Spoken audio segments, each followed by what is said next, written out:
देवाची जाणवाय आमच्या जिवितांत उजवाड हाडटा जाल्यार जागृत रावतलो मनीस खरो उजवाड पळोवंक आशेवन रावता.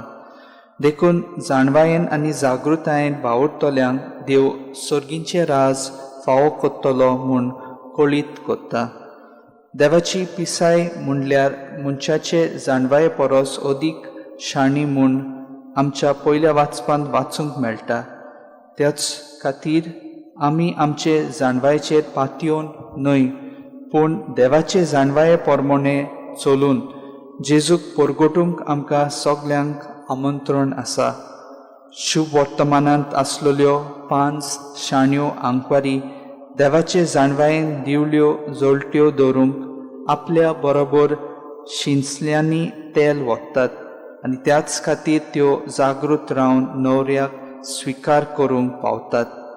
आमी आमच्या जिविताची वाट चलतना खरें आनी खोटेय जाणवायेचो फरक समजून ती जागृतायेन वेव्हारांत घालून आनी हे पोरी 5 आंकवारींनी न्हवऱ्याक हुनहुनीत येवकार दिलो ते पोरी आमी जेजूक आमच्या जिवितांत स्वागत करून सर्गींचे राज आपणावंक वावरूंक गरज. आमच्या हातांत घातलोले मिसांव आमी साकार करूंक वावरतना आमकां केन्ना केन्ना ओकमान नाकारणी भोगची पडटा. असल्या वेळार आमी निराशी ना जावंक पूण जेजू भाशेन काळजीदारपणान आडकोळ्यांक फुडो करूंक गरज. पवित्र स्नाना वरवीं आमकां जेजूचो वावर फुडें व्हरूंक आपोवणें आसा त्याच बेसार रावन देव आमकां आपल्या पुताचो पाटलाव करूंक आपयता. जेजूची बरी खबर आयकूंक खूब लोक ताचे पाटल्यान वेतालो.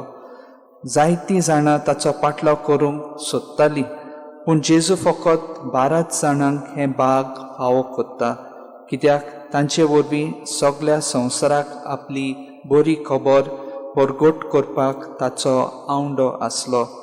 जेजू आपल्या 12 शिसां विंचतना साद्या शिक्षीत मनशांक विंचून काडटा कित्याक तांकां व्हडलें शिकप नासलें जायत पूण तांकां समजिकाय आनी संवसाराचो अणभव आसलो. पवित्र स्नाना वरवीं जे भावार्थाचे देणें आमकां मेळ्ळां तें आमी दुसऱ्यांक वांटूंक आमचें कार्य जावन आसा. आयज पासून जेजूचो बरो वावर संवसारांत चालूच आसा. जेजूक आपलो बरो वावर फुडें व्हरूंक ताका आमचें उदार काळीज आनी मोन जाय. तर बऱ्या तशेंच वायट परिस्थितींत कुशालकायेच्या तशेंच दुखाच्या वेळार देवा सोबे तोखता तसली कुशालकाय आमी सोदूंक आनी तातूंत आमी धादोशी जावंक हे मिसाचे भेटेंत मागुया.